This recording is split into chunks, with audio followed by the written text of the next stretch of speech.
Hi everyone, मैं रोहन यादव आप सभी का एक बार फिर से अपने यूट्यूब चैनल पर स्वागत करता हूं। दोस्तों, आप सभी को पता है कि मैं आप लोगों के लिए 10 मिनट की प्रतिदिन एक वीडियो अपलोड कर रहा हूं कि समाज कार्य के विद्वान कौन कौन से हैं और उनकी कौन कौन सी फेमस पुस्तकें हैं, उस पर मैं आप लोगों से परिचर्चा कर रहा हूं। तो मैंने कल लास्ट में आप लोगों को बताया था 4 विद्वानों के बारे में।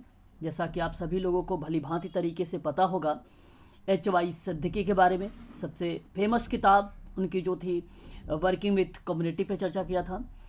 दुर्गाबाई देशमुख के बारे में welfare, social welfare in India के बारे में बात किया। हालांकि उनकी कई किताबें थी, मैंने उन पर भी चर्चा किया है, पूरी डिटेल जानकारी दिया है। और जिन स्टूडेंटों ने नहीं देखा है, प्लेलिस्ट में जाइए, उस पर लिखा हुआ है ऑथर एंड बुक करके, वहाँ से आप देख सकते हैं। और मैंने उसके बाद बात किया था जेफरी के बारे में, और भली भांति तरीके से पता होगा supervision and education in charity पे बात किया था उसने। और फिर उसके बाद मैंने विस्टिक के बारे में बात किया था, और विस्टिक ने बताया था द केस वर्क रिलेशनशिप में ये काफ़ी अहम भूमिका निभाया था। उसी क्रम में आज मैं आप लोगों से हम बात करने चल रहे हैं ऑथर ई फिंक के बारे में।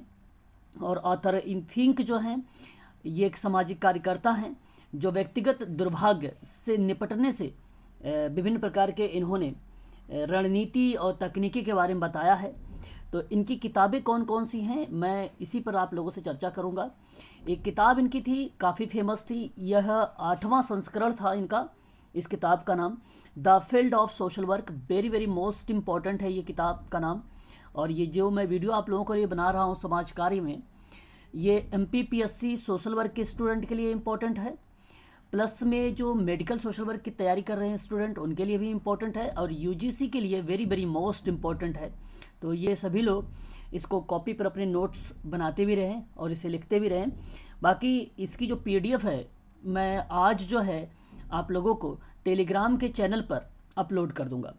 तो ध्यान रखिएगा कि the field of social work के बारे में, तो ये 8वां जो संस्करण आया था 1974, कहीं कहीं 1968 भी मिलता है। तो इसी 1968 का यानी 1968 का मॉडिफिकेशन है 1974 का। तो हम इसलिए कहेंगे कि 1974 में ऑथर फिंक ने the field of social work की किताब लिखी थी। आगे अगर हम बात करते हैं तो इनकी एक और किताब है, और ये भी फेमस किताब है, जो कज़स के लेकर बात किया था। कज़स कहने का मतलब ये हुआ कि अपराध के कारणों के बारे में, अपराध के कारण जो संयुक्त राज्य अमेरिका में जैविक सिद्धांतों को रिप्रेजेंट कर रहा था। तो biological theory in the United state करके था इनकी किताब ये। और ये किताब जो इन्होंने लिखा था, ये 1938 में लिखा था, अपराध का कारण, ठीक है।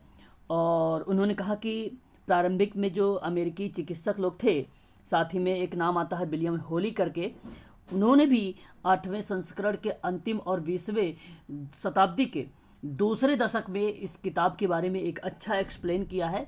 परंतु आप लोग ध्यान रखें, ऑथर ई फिंक की जो किताब है उसका नाम है ये कॉजेज ऑफ क्राइम करके। तो biological theory in the United state अगर आपको आता है तो आप लोग इसको करेक्ट जवाब लगाएंगे, ऑथर फिंक का। ये दूसरी किताब थी, ध्यान रखेंगे, है ना।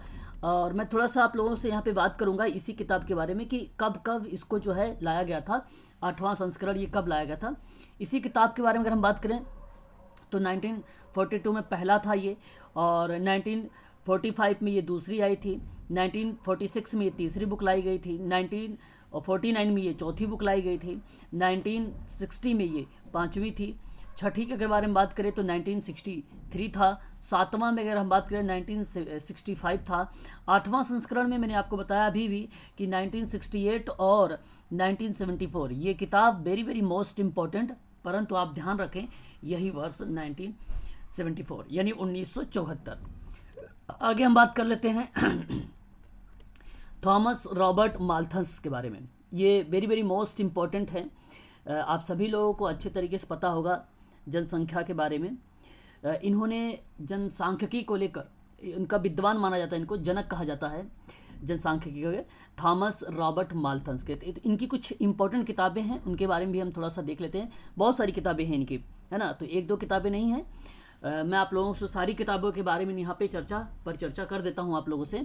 एक किताब इनकी थी जनसंख्या का सिद्धांत पर एक निबंध, और इसी किताब को बोला गया था जनसंख्या का सिद्धांत भी, ठीक है। तो ये आया था 1798 में। तो ये किताब जो है वेरी वेरी मोस्ट इंपॉर्टेंट है। तो ये किताब ये ध्यान रखिएगा आप सभी लोग।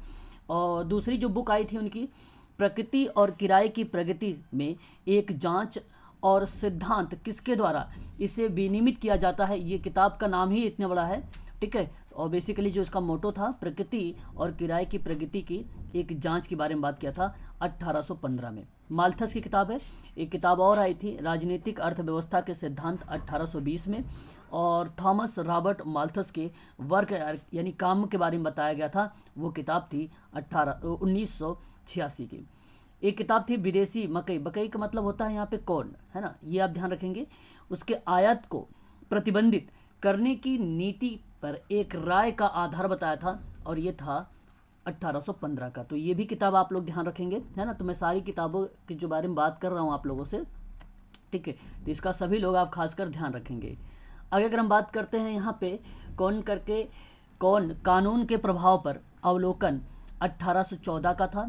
राजनीति अर्थव्यवस्था में परिभाषा 1827 में आई थी किताब। आर्थिक सिद्धांत का इतिहास में अगर हम बात करते हैं तो इन्हीं की किताब है, हालांकि कोई एग्जैक्ट ईयर नहीं है इसका, ये 18वीं और 19वीं शताब्दी के बारे में बताया जाता है। थॉमस रॉबर्ट माल्थस की एक यात्रा डायरी है, वह 1966 में लाई गई थी। मूल्य निर्धारित और सचित्र का माप था 1790, ये आप नोट कर सकते हैं। अच्छा, ये किताब है 1790, उस पर लिखा रहेगा, वर्ष आप नहीं कहेंगे कि ये 1790 में आया है ना, तो उस बुक पे नाम ही लिखा हुआ है, क्योंकि वहाँ पे 1790 के बाद जो घटना घटित हुई है उसके बारे में चर्चा किया गया है, मुद्रा के मूल्यों को लेकर। तो वो किताब लाई गई थी 1823 में। तो ये भी नोट कर लीजिएगा आप सभी लोग, ये भी इम्पोर्टेंट है। और उसके बाद अगर हम बात करें जॉर्ज हर्बर्ट मीड के बारे में, ये भी इम्पोर्टेंट विद्वान हैं, इनके बारे में भी थोड़ा सा आप लोगों को ध्यान रखना होगा। समाजशास्त्री हैं ये, और इनकी कुछ इम्पोर्टेंट किताब हैं अगर हम बात करें तो वो कौन कौन सी हैं। तो सबसे ज़्यादा फेमस किताब इनकी रही है माइंड, सेल्फ एंड सोसाइटी करके, ठीक है। तो ये जो किताब लाई गई थी सन 1934 में लाया गया था, ये आपको ध्यान रखना होगा। ये किताब जो लाई गई थी 1934 में। आगे हम बात करते हैं यहाँ पर, तो एक और नाम इनका आता है, तो जॉर्ज मीड के बारे में अगर हम बात करें तो the philosophy of the present करके ये भी किताब आती है। तो ये किताब जो लाई गई थी, याद कर लीजिएगा आप सभी लोग, 2 अक्टूबर 2020 को लाई गई थी, ठीक है। तो ये भी किताब इंपॉर्टेंट है आप सभी के लिए, है ना। आगे अगर हम बात करते हैं the philosophy of the act के बारे में बात होती है, तो यहाँ अगर हम चर्चा करें तो एक बार जो लाई गई थी किताब 1938 में, अगर अब क्वेश्चन में पूछा जाएगा तो आप सभी लोग इसी का जवाब देंगे 1972 का। तो यही आपका करेक्ट माना जाएगा, ठीक है। तो ये किताब है जो है एक प्रकार से अगर हम बात करें तो ये थर्ड यानी तीसरा संस्करण के रूप में हम इसको समझ सकते हैं यहाँ पर, ठीक है।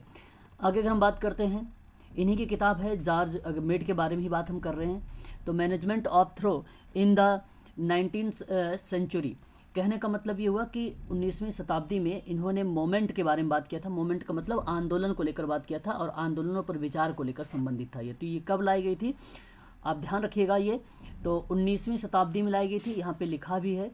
और अगर हम बात करें तो ये 1863 और 1931 के बीच में ये जो है किताब, यहाँ पे सेलेक्टेड रेटिंग के बारे में बात किया था, ये आपको ध्यान रखना होगा। सेलेक्टेड रेटिंग भी एक किताब है इनकी। तो ये किताब तो ये होगी मोमेंट करके, जो 19वीं शताब्दी में आई थी। दूसरी किताब के बारे में अगर हम बात करते हैं तो यहाँ पर आप ध्यान रखिएगा जॉर्ज मीड के बारे में, सेलेक्टेड रेटिंग के बारे में। आगे हम बात करते हैं जॉर्ज मीड के बारे में ही। इनकी एक और किताब काफ़ी ज़्यादा फेमस किताब है, ये 1913 में लाई गई थी, द सोशल सेल्फ करके आती है। तो ध्यान रखिएगा इन्हीं की किताब है, जॉर्ज हर्बर्ट मीड का नाम आता है यहाँ पर, ठीक है। आगे हम बात करते हैं, एक और किताब इन्हीं की है, द डेफिनेशन ऑफ द जो है साइकिल। तो ये भी हमें ध्यान रखना होगा, बुक है ये जॉर्ज मीड की, और ये किताब आई थी 1903 में। यहाँ पे 1903 आपको दिखाई नहीं दे रहा होगा, लेकिन आप यहाँ पे नोट कर लीजिए, 1903 में ये किताब लाई गई थी, ठीक है। 1903 में ये किताब लाई गई थी, ठीक है। अच्छा, यहाँ मैंने जो आप लोगों से चर्चा किया है किताबों के बारे में, ये सारी की सारी किताबें आप लोगों को ध्यान रखना होगा, इम्पोर्टेंट किताब है ये, ठीक है। और बाकी अगर आपको कोई डाउट है या कुछ पूछना चाहते हैं तो आप कमेंट में जाकर हमसे पूछ सकते हैं। तो आज के लिए बस इतना ही। मैंने आप लोगों से रॉबर्ट के बारे में जो है यहाँ पे अगर हम बात करें, रॉबर्ट माल्थस के बारे में बात कर चुका हूँ, और जॉर्ज मिट के बारे में बात कर चुका हूँ, आर्थर फिंक के बारे में बात कर चुका हूँ, एच.वाई. सिद्दीकी के बारे में बात हो चुकी है, दुर्गाबाई देशमुख के बारे में बात हो सकी है, और फिर ब्रैकेट के बारे में भी बात हो चुकी थी, और फिर बेस्टिक के बारे में बात हो चुकी है। तो याद रखिएगा इनकी कुछ इंपॉर्टेंट किताबें। अगर पूछे द केश वर्क रिलेशनशिप तो बेस्टिक का नाम आता है।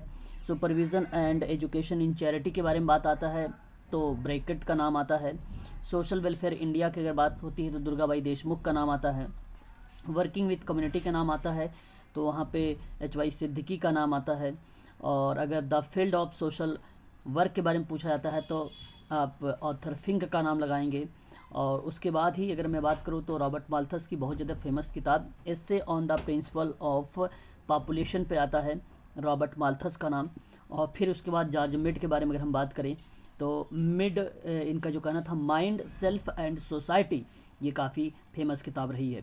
तो ये चीज़ें ध्यान रखेंगे। प्लस में द सोशल सेल्फ के बारे में भी बात अगर किया जाए तो ये भी इम्पोर्टेंट है, क्योंकि आई मी और सेल्फ के बारे में अगर बात किया है तो इसी किताब में बात किया गया है, तो इसलिए ये इम्पोर्टेंट हो जाता है। 1913 में ये किताब लाई गई थी। ठीक है, तो बस आज के लिए इतना ही। कल से आप लोगों को जो वीडियोज़ मिलेगी वो प्राइवेट वीडियोज़ मिलेंगी, यानी अनलिस्टेड वीडियो होंगी। वो जो पेड वाले बच्चे हैं उन्हीं को ये चीज़ें प्रोवाइड की जाएगी। तो ये वीडियो आज की थी पब्लिक वीडियो थी। ठीक है, तो आज के लिए बस इतना ही।